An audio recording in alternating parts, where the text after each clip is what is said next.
Hi விவாஸ், இன்றைக்கி நான் உங்களுக்கு கேரளா ஸ்பெஷல் அவல் பழம் செஞ்சு காட்ட போகிறேன். வாங்க எப்படி செய்யலான்னு பார்க்கலாம்.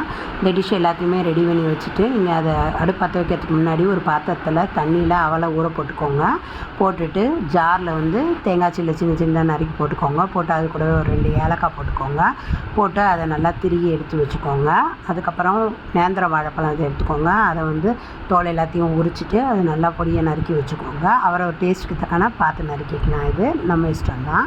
அதுக்கப்புறம் ஒரு பாத்திரத்தில் கருப்பட்டியை போட்டு அதை கொதிக்க விடுங்க. கொதித்து அது நல்லா கொஞ்சம் நேரம் மண் எல்லாமே கீழே இறங்கினதுக்கப்புறம் அதை வடிகட்டி வேறு ஒரு பாத்திரத்தில் ஊற்றி அதை நல்லா கொதிக்க விடுங்க.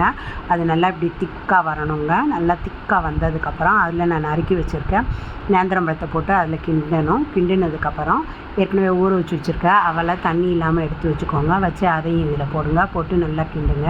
கிண்டிட்டு அது கூடவே நம்ம மிக்சியில் போட்டு அரைச்சி வச்ச துருவி வச்ச தேங்காயையும் போட்டு அதையும் நல்லா கிண்டுங்க.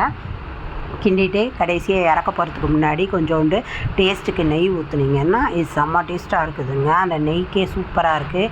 என் பையன் இதை சாப்பிட்டு பார்த்துட்டு என்னம்மா பஞ்சாமிர்தம் மாதிரி இருக்குதுன்னா அந்தளவுக்கு அவ்வளோ சூப்பராக இருக்குங்க.